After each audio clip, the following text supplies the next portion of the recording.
berteman dengan kegagalan pasti, tapi juga ada teman lainnya, ketidakpastian. Seperti apa ya punya bapak? Seperti apa ya rasanya bisa bisa di guide langsung oleh Ayah bapak sendiri. sendiri gitu. Gimana ya caranya untuk aku bisa lemes gitu? Lemes tapi manly gimana Iya, coba? iya.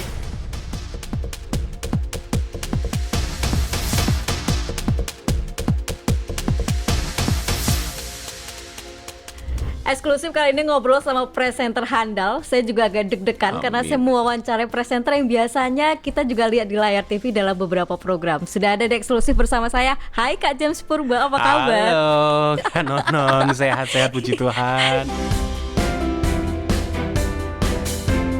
Ya ampun, jadi agak canggung nih. Alhamdulillah. Biasanya saya melihat kamu di TV sebagai host. Sekarang kamu harus di sini sebagai narasumber saya nih. Biasanya saya melihat Anda menyiapkan materi ya. Iya, Bapak produsernya baru datang tuh. Oh iya, Pak. Siapa ya? Sekarang Gimana? bikin pantun dia. Oh iya, di Rajin sini mau bikin pantun juga? Enggak, Oh enggak. Oke. Kak James, kita tertarik nih, nama Kak James itu bukan nama ya, wajahnya itu sering warawiri muncul di berbagai acara untuk presenting olahraga maupun sekarang yang lagi ini kan infotainment juga Iya. kan gitu loh. Perjalanan karir sampai akhirnya di titik infotainment seperti apa sih? Wow, panjang ya. Iya. Kan Nonon panjang banget. Cuman kalau seandainya boleh untuk aku kulas, sebetulnya memang aku tuh mulai dari tahun 2011. Jadi Oke. saat itu sebetulnya momen di saat aku kelulusan SMP mau ke SMA, dan ibu aku kebetulan dia punya apa ya, punya info gitulah, datangnya dari koran namanya Kedaulatan Rakyat. Jadi kalau seandainya untuk yang nonton dari Jogja pasti tahu banget lah. Oh iya, iya, Dulu iya. ada nama satu koran itu khusus di hari Sabtu dan Minggu, namanya adalah Minggu Pagi. Dan memang mereka itu rutin untuk mengadakan lomba catwalk itulah, lomba Oh, model. oke. Iya, dan ya aku iseng-iseng aja lah, iseng-iseng berhadiah. Karena memang sebetulnya secara basic aku mungkin memang udah dikenalkan dengan seni di keluarga itu dari aku masih umur 4 tahun apa ya, kalau nggak salah. Jadi memang Dikenalkan tuh untuk seni apa nih? Memang kalau dulu lebih ke agar aku percaya diri aja karena aku pemalu dulu. Jadi Oh, dulu diikutin pemalu. sanggar Oh. catwalk itulah, sanggar model.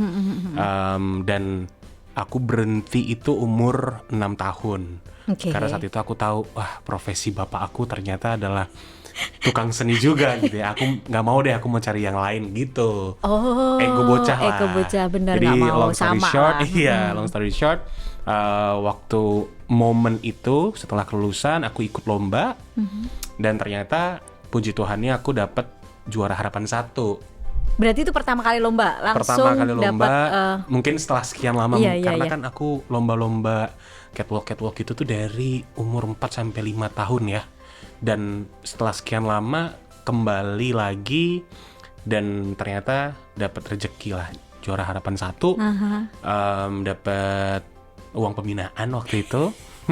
Dari situ tuh naluri untuk mencari pundi-pundi uang jajan timbul lah. Oke, Begitu. Awal mulanya dari situ. berarti dari masa sekolah sebenarnya sudah punya ini nih, ketertarikan dengan dunia hiburan. Iya. Terus akhirnya jadi Betul. kalau tadi ibu yang sebagai titik awal melanjutkannya sampai di hari ini, kamu sendiri ikut casting kah? Dan juga ada sinetron kan gitu loh, Iya, acting, iya. itu tuh gimana? Mungkin ya balik lagi karena waktu zaman SMA, karena kan itu lombanya SMP ke SMA. Jadi setelah menang, akhirnya aku coba untuk tekun lah, ikut sanggar yang dimana pengajar sanggarnya dia udah kenal sama aku dari aku masih kecil. Jadi aku ngikut sanggarnya dia lagi, dan di situ aku mulai meniti kali ya, belajar speaking skills, kemudian belajar acting. Di SMA aku juga aku ikut teater gitu, dan iseng-iseng ikut casting di Jogja. Dan fun fact-nya aja, dulu itu aku pertama kali ya jadi figuran salah satu atau 2 kali ya kalau nggak salah, FTV yang di Jogja waktu itu. Dan aku udah ikut itu ya dari SMA kelas 1. Jadi pulang sekolah jam 2, jam 4 udah sampai lokasi, dibayar 50.000 waktu itu. Pulang jam 1 pagi, paginya sekolah lagi. Jadi kayak gitu tuh dulu. Cuman aku hanya bertahan 2 atau 3 kali lah. Karena capek ya bun.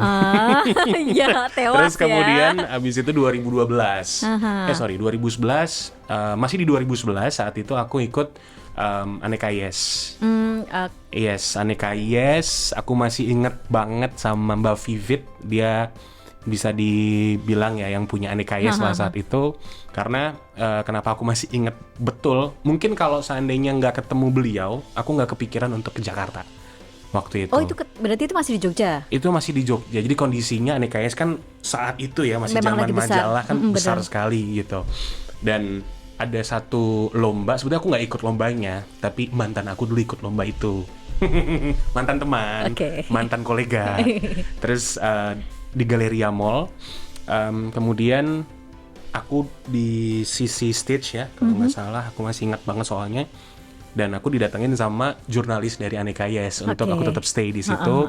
Sebabnya Mbak Vivit ini mau ketemu, mau ngajakin aku lah gitu Oke. untuk ke Jakarta. Dan ternyata betul adanya. Jadi aku tungguin setelah selesai acaranya, Mbak Vivit menghampiri aku di situ. Dan dia bilang, kamu ikut Aneka Yes ya, cover boy gitu. Karena kita mau untuk buka cover boy di akhir tahun 2011. Dan iseng-iseng lah di situ. Balik lagi iseng-iseng berhadiah, aku ngirimin formulir dan ternyata terinvite lah untuk jadi ikut. salah satu dari 40 nama yang masuk Masuk ke di Cover cover boy. Nah, dari cover boy itulah yang akhirnya membuka cakrawala aku. Bocah kemarin sore ya dari daerah Sleman ini untuk mencoba melihat Mencoba peruntungan di ibu di kota gitu. ibu kota. Betul sekali Manonan. Dan di 2012 akhirnya aku mulai memberanikan diri karena kan memang biasanya dari ajang-ajang seperti itu aku juga dapat info-info casting kan. Iya, betul. Yes, dan Linknya makin banyak. Iya, karena kan yang terpenting itu adalah gimana aku bisa memperlebar jangkauan networking Iya, saat itu. benar. Aku ikut casting 3 kali ya Pak ya, kalau nggak salah. Pertama ditemenin sama ibu casting iklan, tapi nggak lolos. Terus habis itu kedua kali dan ketiga kali itu aku sendiri. Jadi ceritanya ini mungkin agak mengharukan karena waktu itu memang secara kondisi ekonomi di keluarga itu emang lagi bener-bener Goyang lah ya. wah sangat goyang gitu. Tapi ibu tetap memberikan support ke aku gitu kan.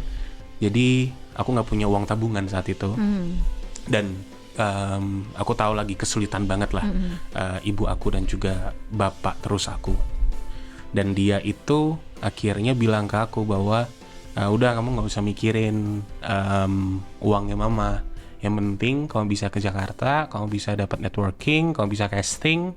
Hasil akhirnya gimana itu udah Urusan biar Tuhan nanti, yang ya. atur gitu. Dan akhirnya aku ikutlah. Waktu itu aku inget banget ya naik kereta ekonomi. Saat itu kan masih ada kereta bisnis ekonomi Iya, itu ekonomi, berhenti sama di eksekutif. Pasar Senen ya kan. Casting di Tebet. Iya, terus habis itu Dan KRL nggak seenak sekarang. masih belum. Jadi aku kemana-mana jadi aku cuma sehari Kak. Jadi aku sampai Nyampe. itu pagi. Terus Casting habis itu langsung? enggak, aku belum casting. Makan dulu di warteg. Habis itu bersih-bersih di musola. Masih di stasiun Senen? Di Tebet itu. Jadi aku Oh, naik di Tebet. bajai dulu ke area Tebet kan, deket-deket area casting. Terus kemudian aku numpang di musola buat cuci muka, bersih-bersih gitu. Baru nungguin sampai castingnya dibuka jam 11 atau jam 12 siang lah gitu. Oke. Terus habis itu ketika udah selesai, sore aku udah jalan lagi ke Senen, nunggu Balik. di situ ya. Jadi ya cuman beberapa jam doang. Habis itu pulang ke Jogja aku sekolah lagi. Oh, berarti Gitu. bukan di weekend ya? Itu di Sampai minggu. kayak bilu Iya. Minggu dan Seninnya harus sekolah. Yes. Makanya perjalanan malam ya, Iya. kereta malam lah ya. Kereta malam, jegi-jegi ya 2 kali lah itu. Oke. 2 kali, abis itu aku mikir, aduh kayaknya kasihan mama gitu kalau seandainya harus sacrifice buat memberikan support tapi belum ada hasilnya juga. Aku better memaksimalkan aja deh yang ada di Jogja saat itu. Ternyata nggak lama dari perjuangan casting yang gagal ini, Loh, itu akhirnya yang Tebet itu juga gagal? gagal. Jadi aku nggak pernah dapat sama sekali saat itu. Oke. Tapi di pertengahan tahun 2012 dari mama juga, dia dapat info tuh di running text ya. Dia lagi di kantor nonton RCTI dan ternyata ada namanya MNC Talent Academy gitu. Ya anakku harus masuk nih. MNC Talent Academy, dia langsung ngasih tahu aku, langsung chat. Dia minta untuk aku siapin foto buat ngisi formulir gitu-gitu, dan ya akhirnya aku ikut MNC Talent Academy, dan dari situlah ternyata jalan Tuhan lah.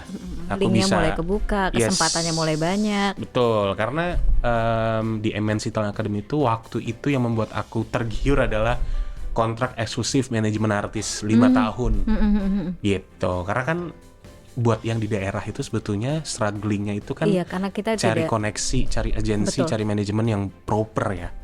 Karena nggak bisa gambling main pindah aja tanpa ada. Iya, dan aku rasa memang yang aku butuhkan saat itu dan aku bawa dalam doa adalah aku pingin punya manajemen di Jakarta. Itu aku masih ingat banget. Itu tahun 2011 sebelum bergantian tahun. Karena sebetulnya aku suka menghayal. Dan jadi saat itu aku menghayalnya dan aku bawa dalam doa juga. Mudah-mudahan aku tahun 2012 bisa ke Jakarta dan aku punya manajemen yang proper.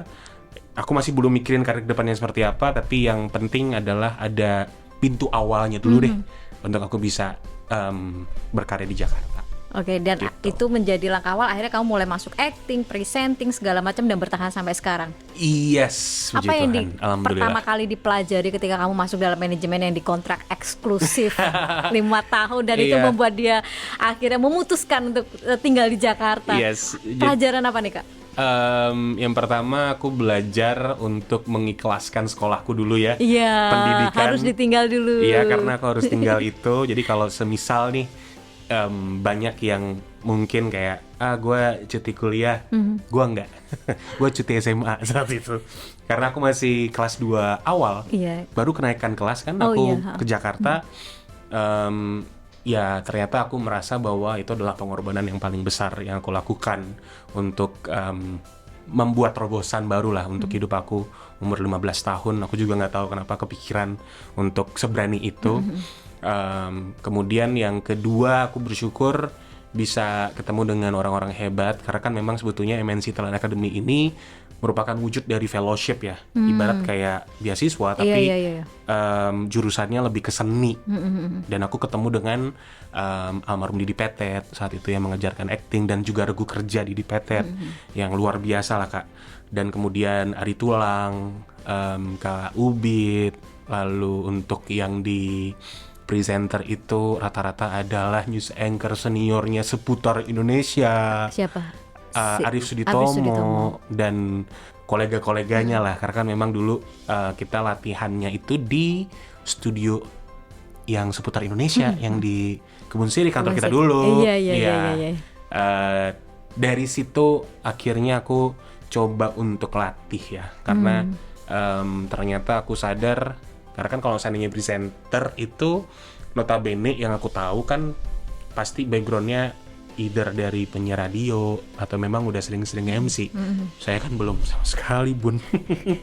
Jadi nggak sama sekali punya basic lah. Cuman kalau untuk ikut kelas speaking skills, ya aku lebih ke otodidak belajar, karena satu pesan dari Ari Tulang saat itu adalah nggak ada proses yang mengkhianati hasil akhir. Dan jangan pernah bosan untuk latihan. Dan ditambah lagi juga sebetulnya yang paling terpenting itu kan adalah gimana kita bisa untuk berlomba-lomba mendapatkan jam terbang. Itu kan yang lebih PR ketika kamu sudah mendapatkan semua ilmu, kesempatan terbuka, ngambil jam terbang itu. Yes, dan itu yang penting banget. Cuman ketika udah selesai kan itu jadi tantangan awalnya. Jadi setelah 6 bulan selesai dari pendidikan tersebut, akhirnya aku mulailah ikut casting lebih banyak lagi. Jadi selama 6 bulan itu fokus di pembekalan lah ya. Pembekalan. Oke. Yes, dan setelah 6 bulan barulah welcome to the jungle. Karena tidak semudah itu ya untuk bisa mendapatkan kesempatan. Ya? Casting sana sini, dan kemudian juga ya berteman dengan kegagalan itu menarik. Karena dari situ aku jadi bisa lebih belajar mematangkan diri, lebih mendewasakan diri juga. Ya apalagi yang aku ingat kalau seandainya aku flashback ya, mungkin aku ambisius banget orangnya.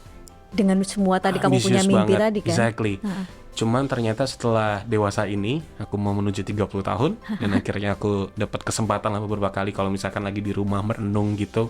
Kadang tuh aku heran kok bisa ya sampai sini sebetulnya. Karena memang kalau seandainya kita ambisius itu kan kadang kalau gagal tuh wah stress out, kemudian kayaknya tiap hari tuh nggak risau lah. Iya. Apalagi dengan profesi yang seperti yang aku jalanin. Berteman dengan kegagalan pasti, tapi juga ada teman lainnya, ketidakpastian. Kita apalagi nowadays ya. Cuman memang itu yang kadang itu membuat aku nggak bosan-bosannya kalau misalkan aku ada waktu, aku introspeksi diri, aku flashback lagi.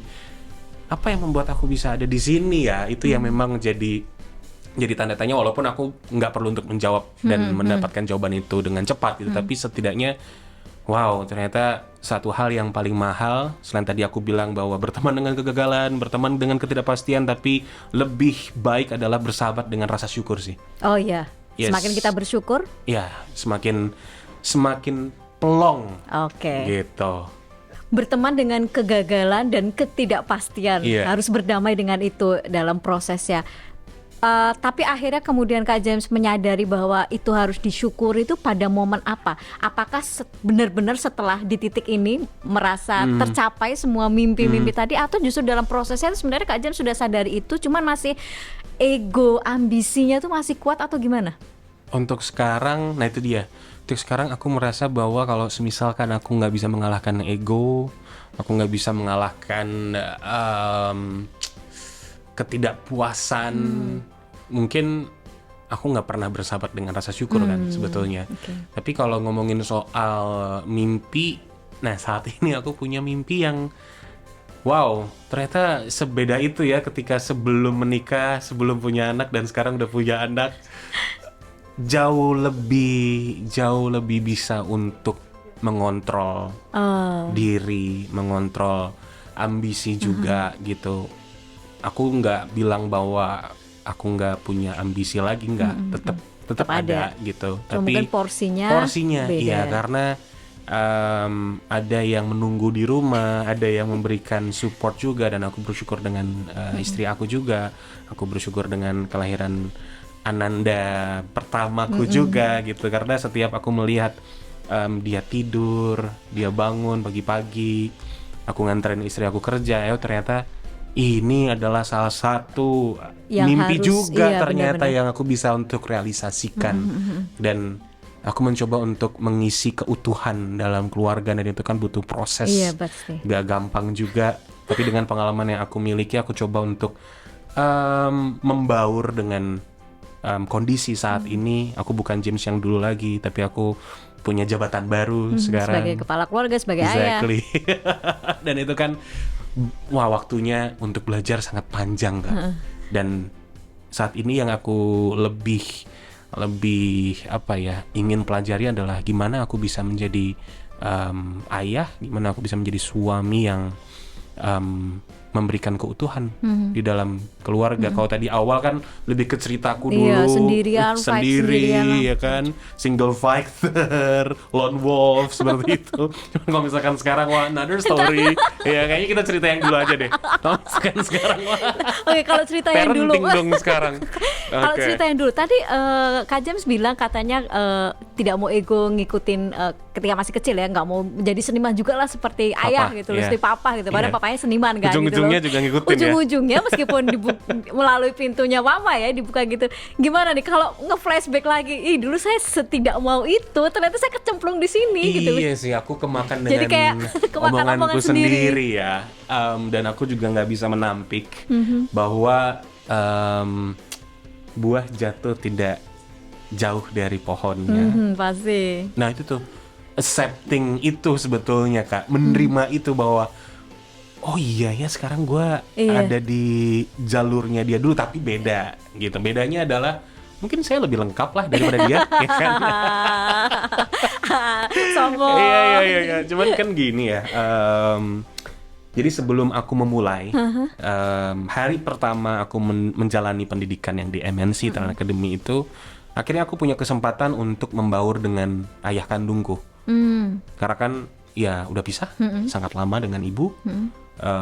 Dan ya ibarat kalau seandainya aku menilai diriku dulu, ya mungkin sampai sekarang, tapi aku rasa untuk sekarang ini aku udah jauh lebih berdamai. Tapi kalau misalkan untuk dulu kan aku masih selalu bertanya-tanya seperti apa ya punya bapak, seperti apa ya rasanya bisa di guide langsung oleh bapak sendiri gitu, daripada aku harus memelihara kebencian atau apa ya, mungkin kekhawatiran di masa depan. Karena kan memang ya namanya juga masih anak-anak ya saat itu.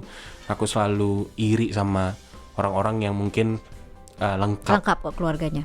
Iya, tapi yang aku dengar dari lingkungan keluarga kan saat itu adalah mungkin lebih diisi banyak negativity dari sosok ayah ini. Cuman ya ibu aku ada di titik yang bijak untuk memberikan wawasan untuk aku bahwa ya mau gimana pun dia tetap ayah kamu, karena kan tidak ada mantan ayah, anak tidak ada, mantan anak atau mantan ibu kan nggak ada sama sekali.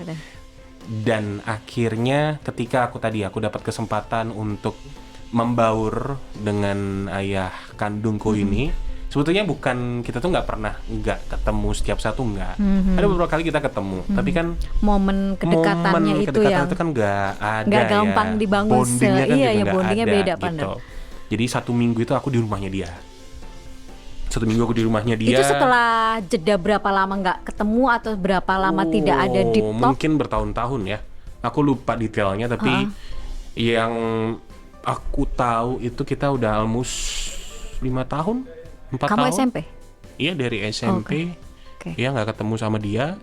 Terus akhirnya ibu aku memberanikan dirinya, melebarkan hatinya juga untuk menitipkan aku ke dia kan. Karena nggak ada orang tua lain selain memang ayah kandungku sendiri di Jakarta. Akhirnya di situ banyak ngobrol, walaupun mungkin lebih banyak debatnya ya sama ayah sendiri. Ayah sama anak laki nggak mungkin nggak debat. Iya, itu ternyata bukan sekedar cerita jadul, tapi emang ya bener adanya gitu ya. Iya, dia nggak bisa memungkiri bahwa happy pastinya ketika melihat anaknya bisa ada di step ini, walaupun memang masih belum selesai SMA saat itu. Dan sebetulnya ayah kandungku ini yang lebih ingin aku fokusnya di presenter. Oke, gitu. Berarti ini impian ayah sebenarnya. Sebetulnya iya, ternyata setelah aku pikir-pikir. Karena kenapa? Dia itu nggak mau aku ngerasain seperti yang dia rasakan. Karena kan memang dia lebih sering dan memang dikenalnya adalah sinetron kan.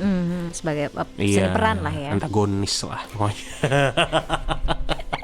Dan capek, jadi dia nggak mau, apalagi kan syuting dulu itu bisa sampai subuh gitu kan. Apa yang Kak James bayangkan kalau misal ternyata Kak James bukan di dunia hiburan? Apakah akan ada bentuk obrolan deep talk tadi juga dengan ayah atau enggak? Mungkin ada, tapi versinya berbeda kali ya. Cuman kalau misalkan ngomongin soal keinginan, sebetulnya dulu tuh nggak kegambar juga Kak untuk aku ada di dunia hiburan, profesi ini gitu. Meskipun kecilnya kamu sudah mencoba menjajal itulah. Iya, kecilnya kan karena memang tadi aku introvert kan, introvert parah lah. Jauh banget sama sekarang. Dan yang aku pingin tuh dulu adalah ngikutin Mbah Buyut, karena Uyut aku yang laki tentara. Gitu. Jadi kenapa aku ingin jadi tentara? Karena yang pertama ya aku bersyukur karena aku masih ada di saat dia masih ada. Iya. Gitu. Cuman kan beliau pass away waktu aku umur 3 tahun, 4 tahun. Gitu. Nah, yang men-trigger aku untuk ingin menjadi tentara adalah di saat aku setiap nyekar. Karena nyekarnya kan di Taman Makan Pahlawan. Dan di Jogja itu kan kalau setiap aku nyekar, di situ tuh ada makamnya Jenderal Sudirman kalau nggak salah. Iya, di situ tuh Jadi ada pusarannya kebanggaan dia. dengan Ya, itu ya. jadi ya. aku kayak setiap abis dari yang lahat dari opa buyut aku masih ke sana. Nah, dari situ tuh, wah aku pengen jadi tentara seperti opa buyut aku gitu. Keren, penghargaannya luar biasa tapi gitu. ternyata Saya jadi fisik saya nggak kuat ya. Naik keretanya udah lemes ya, Wah, udah udah capek capek Pepe. banget. Iya, capek banget. Ada asma juga dulu kan. Jadi antara jadi tentara kalau nggak pemain bola dulu. Antara dua itu sebetulnya. Iya. Nggak kepikiran lah sebetulnya jadi presenter atau jadi apa ya, main lakon gitu nggak kepikiran sama Tapi akhirnya sekali. kan Kak James juga main sinetron kan? Iya. Itu kenapa akhirnya menerima itu, meskipun tadi impiannya presenting, tapi menerima itu untuk acting juga di depan kamera. Yes, selain Challenge memang yang kamu dapati. selain memang ada darah dari bapak ya, ya pastilah nggak bisa Iya, nggak bisa pungkiri itu, nggak bisa dihilangkan lari lah. gitu kan. Karena aku merasa juga ya ambisi yang ada di badan ini, di kepala ini juga pasti turun dari dia juga. Tapi ya didukung dengan aku bertemu dengan yang tadi aku awal sampaikan, ketemu almarhum Didi Petet, almarhum Yayu Unru saat itu, dan regu kerja Didi Petet.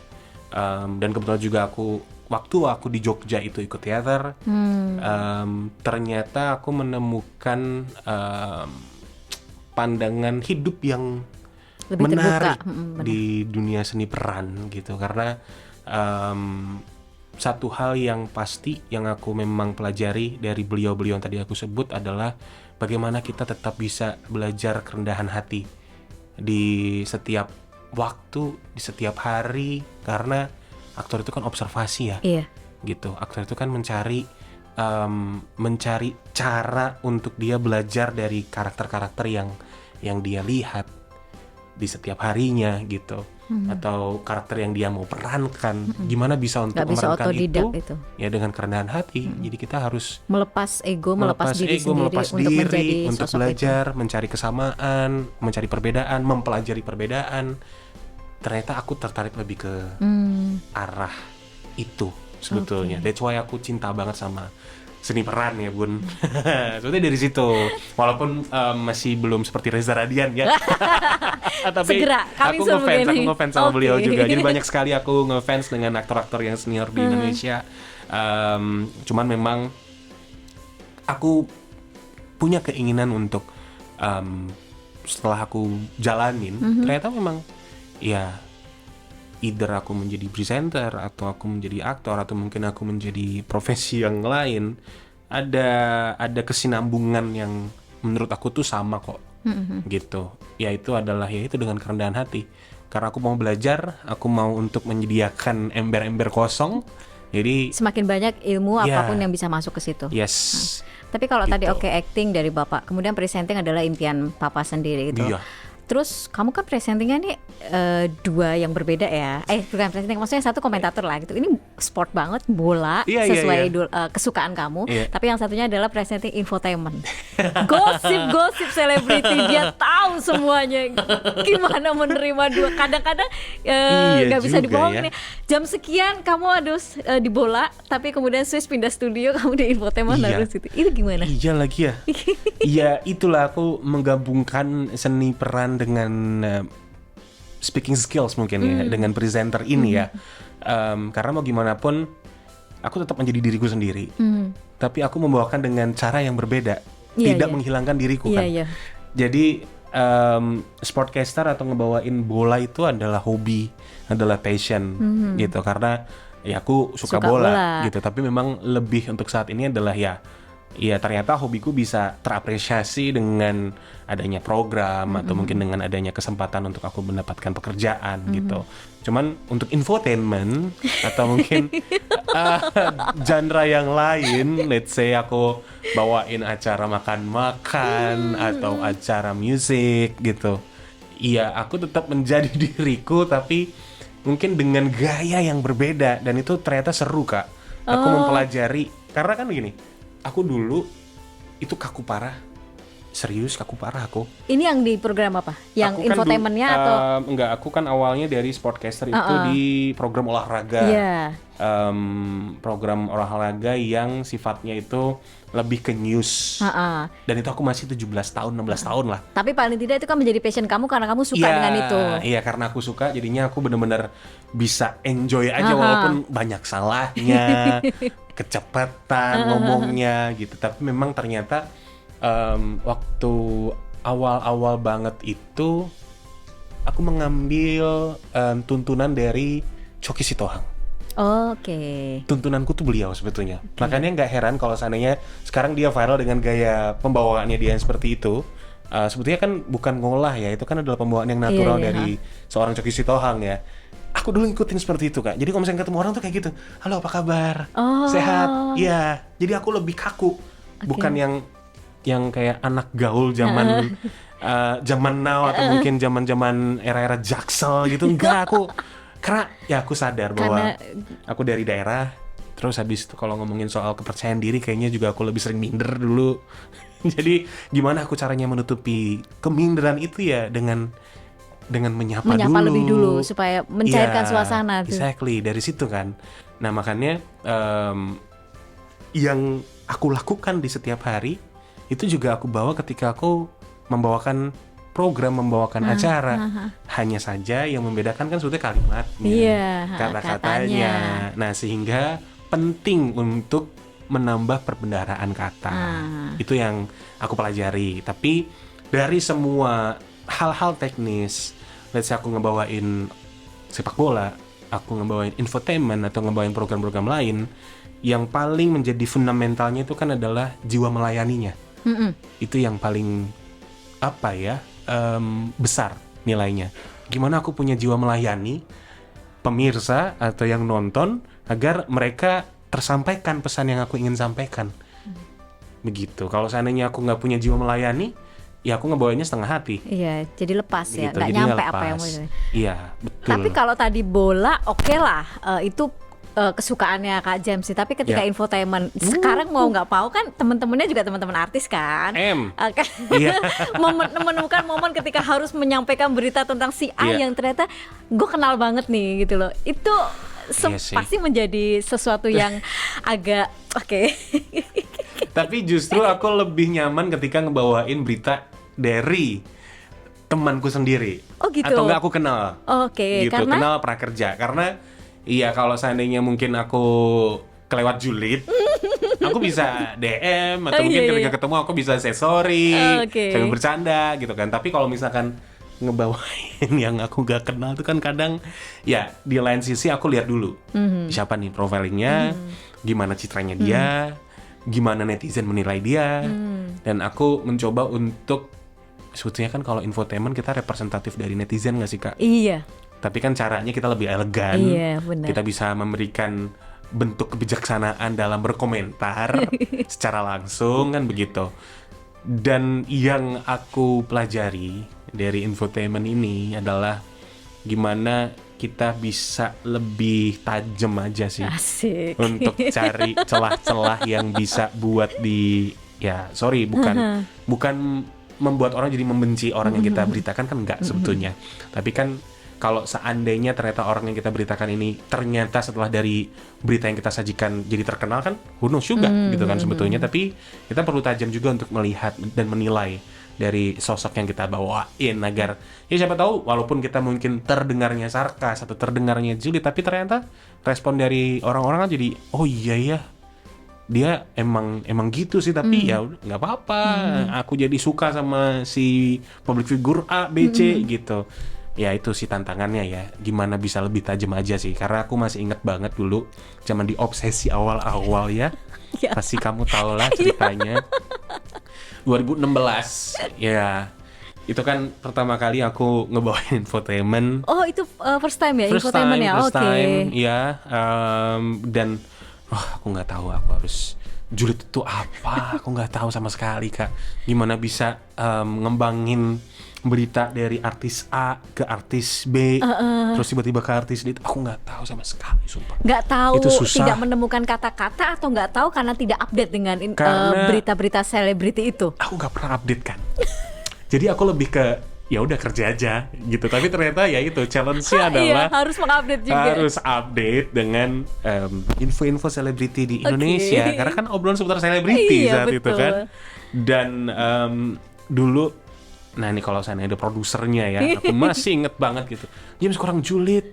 James kamu harus ngikutin kayak gini nih julidnya nih. Jadi julidnya tuh manly gitu. Wah itu tiap aku setelah taping itu ya, itu pressure banget aku. Gimana ya julid ya? Gimana ya caranya untuk aku bisa lemes gitu. Lemes tapi manly gimana coba? Ya itulah ternyata. Selain memang kita harus ngikutin berita selebriti, tapi kita juga perlu punya teman-teman ya, you know lah ya, teman-teman yang memang punya hobi untuk ngerosting atau punya hobi julid. Itu tuh Jadi bahan. observasi lah aku dari situ, Kak. Oke. Oh ternyata kayak gini ya julid ya. Oh ternyata mengambil sudut pandang yang berbeda dari orang lain, tapi orang yang dengar tuh bisa kena aja gitu. Tanpa harus sakit hati. Iya, tanpa harus sakit hati, itu tuh. Oke. Makanya Berarti itu yang aku sampai sekarang masih belajar. yakin. Kayaknya udah maksimal masih deh belajar. julidnya. Aku harus belajar dari kamu ya. Jadi biar bisa lah lebih julid lagi, lebih tajam lagi. Oke. Sekarang masuk ke keluarga kamu, ketika istri melihat kamu harus julid. Oke lah, kalau melihat suami jadi komentator bola itu laki banget, manly banget, sport banget, dan itu tahu kegemaran kamu. Tapi ketika istri melihat suami saya di TV ngejulidin artis si A, apa komentarnya? Kadang tuh dia kaget ya. Tapi setelah sekarang udah berkeluarga tuh kayak dia merasa bahwa iya, yang pertama ini profesi suami gua gitu. Memang dia udah mengenal banget lah pastinya. Tapi ternyata memang yang kedua ini kita sama-sama punya hobi julid juga sebetulnya. Apalagi dia. Jadi bisa jadi partner julid ya? Iya, Oke. jadi kita ngomong hal yang aneh-aneh lah bareng kayak nyambung gitu. lah ya. Ya, nyambungnya di situ sih sebetulnya. Dan ya yang paling penting adalah yang ketiga ini, ya dia mencoba untuk memberikan support apapun itu yang aku kerjakan. Yang penting aku happy kalau dia gitu. Yang penting lo happy deh gitu. Tapi kan tadi 2016 jadi presenter julid kan, belum menikah itu? Belum. Baru banget. Baru menikah. Fresh graduate aku. 2025 ya. Ketika masih pacaran, meyakinkan calon istri atau keluarga calon istri dengan profesimu sebagai di dunia hiburan ini, itu seperti apa? Cukup sulitkah? Kalau meluluhkan hati ya udahlah ya, itu punya treatment sendiri. Tapi kalau meyakinkan aku sebagai presenter atau bekerja di dunia hiburan yang mungkin kalau boleh dibilang berdasarkan job apa segala macam, meyakinkan itu seperti apa Kak James? Meyakinkannya dengan kesederhanaan aja sih Kak sebetulnya ya, karena nggak ada yang bisa untuk aku banggakan terlalu berlebih. Tapi yang paling penting adalah bagaimana aku bisa meyakinkan dengan value yang aku miliki gitu. Karena ya kalau seandainya aku membanggakan dengan industri entertainment saat ini, nextnya kita kan nggak pernah tahu ada AI. Iya, betul. Ya kan? Dan tadi aku di awal bilang bahwa ya saat ini aku coba untuk berteman dengan ketidakpastian. Cuman tidak melumpuhkan ambisiku gitu untuk tetap masih bisa bertahan. Dan itu yang juga aku sampaikan gitu loh, bahwa don't worry, aman aja nah. Ini menenangkan diri sendiri sebenarnya. Karena kan ya gimana ya. Karena kan ya balik lagi ya tidak ada yang pasti kan. Cuman sebetulnya yang aku sampaikan juga ke istriku adalah oke, saat ini mungkin aku bisa kategorikan diri aku nih hidup dan matinya di dunia hiburan, dunia seni ini gitu. 10 tahun ke depan kita nggak tahu seperti apa, tapi aku juga sebetulnya ya mungkin sekarang ini aku udah mempersiapkan dan memikirkan 10 tahun ke depan gue harus gimana ya, apa yang gue harus siapkan ya, bekal apa yang nantinya gue miliki untuk diri gue sendiri sebagai James, dan juga untuk anak, untuk istri nantinya gitu. Makanya sebelum nikah ya aku juga meyakinkan ke dia bahwa aku selalu berjuang lah intinya gitu. Aku nggak pernah mau untuk menyerah untuk bisa memberikan keamanan, kenyamanan dan juga kebahagiaan untuk keluarga kita nanti. Aku bilang seperti itu karena satu impianku kalau ngomongin bab keluarga adalah aku pengen jadi family man. Aku pengen ngerasain even karena ketika kamu kecil kamu sempat kehilangan itu. Ya, even aku nggak merasakan itu, tapi aku mau belajar untuk menjadi sosok yang memberikan banyak hal positif untuk keluargaku, begitu. Kalau untuk ngomongin profesi, ya puji Tuhan, ya dengan komunikasi ini aku bisa punya kepercayaan diri. Ini mungkin menjadi modal positif juga untuk nanti aku bawa ke depannya. Entah jadi guru nanti atau mungkin menjadi PR lagi karena kan aku sempat PR. Puji Tuhan menjadi PR juga gitu. Dan ya saat ini yang aku sedang persiapkan adalah investasi pendidikan nantinya buat aku dulu. Terus habis itu baru anakku ya. Karena aku belum selesai satunya. Iya, jadi itu penting tuh. Iya. Kak James, terakhir. Ya. Target terakhir. Udah berapa jam ini? Udah 2 jam, 3 jam nih. Ini lebih lama loh daripada kamu take host semalam. Gak apa-apa, santai aja. Ngobrol lagi aja kita sampai malam juga. Ayo, tinggal butuh kacang, kopi. Ayo, gas lah. Kak James, pencapaian kamu atau yang kita tidak bicara soal ambisius ya, tapi target kamu untuk di dunia entertain ini yang masih kamu impikan atau mungkin gue harus dapat ini baru gue akan mencapai bukan puas ya tapi bukan final juga tapi maksudnya itulah end game-nya seorang James di dunia entertain apa? End game-nya ya, wow, semoga ini programming TV produser program melihat konten ini ya dengan segala kekurangan yang kumiliki dan kelebihan yang kumiliki juga. Tapi kalau ngomongin endgame ya, aku berangkat ketika ada yang namanya Panasonic Global Award. Yep. Ya, endgameku adalah di saat aku nggak tahu nanti Panasonic Global Award masih ada atau enggak. Tapi mungkin ya karena aku juga suka olahraga. Sepak bola itu kan pasti endgame-nya adalah piala. Iya. Trofi kan. Trofi. Endgameku adalah trofi juga. Oke. Karena bentuk apresiasi dari karya yang aku jalankan itu adalah dengan adanya trofi. Walaupun itu bukan atau ya serta-merta itu adalah pencapaian yang prestisius atau gimana gitu, tapi menurutku ya itu adalah bukti nyata, wujud nyata bahwa aku bisa dapat piala gitu. Karena aku juga ya dulu kan kalau seandainya lomba catwalk, model selain dapat gitu kan, dapat piala kan. Dapat piala dan aku tuh suka untuk ngumpulin piagam, piala begitu dan ya aku ingin bisa dapat ya kalau amin Panasonic Global Award masih ada ya Bun. Amin kita doakan. Amin, aku pengen dapat itu sih sebetulnya salah satu targetku ke depannya entah jadi presenter olahraga terfavorit atau mungkin pembawa acara infotainment mungkin atau pembawa acara program pencarian bakat kan banyak game show karena aku rasa aku masih belum selesai walaupun mungkin banyak yang bilang ke aku bahwa saat ini menunggu regenerasi tapi aku menikmati dari bayang-bayang senior-senior yang ada belajar dari mereka ya kan. Karena aku yakin mungkin bukan tahun depan atau mungkin bukan 2 tahun lagi tapi one day aku ada di titik itu di titik seperti yang sudah banyak orang kenal lah seperti itu. Mohon doanya. Amin didoain ya. Mudah-mudahan seperti yang penting Celeb On News langgeng aja itu juga udah. Ini kode ya buat program Celeb On News. Alhamdulillah. Produsernya, programmingnya. Oh iya tuh aku langsung spesifik ya. Jadi ayo kalau saya ada program baru cobalah James Purba ya. Oke Kak James, terima kasih sudah ngobrol di sini. Mudah-mudahan juga ini benar-benar menginspirasi ya dengan perjalanan Kak James dari kecil tadi, kereta malamnya sampai akhirnya ada di titik ini luar biasa. Amin. Mudah-mudahan sukses terus menjadi kepala keluarga juga, ayah yang diimpikan buat Amin, anak. amin. Thank you Kak James Terima sudah kasih datang di banyak. eksklusif. Sehat-sehat selalu. Amin. Semoga program ini bisa memberikan banyak inspirasi juga Oke. bagi subscribernya ya. Oke, jadi kayak presenter deh ya. Kayak dia bawa acara. Thank you Kak James. Thank you, see you.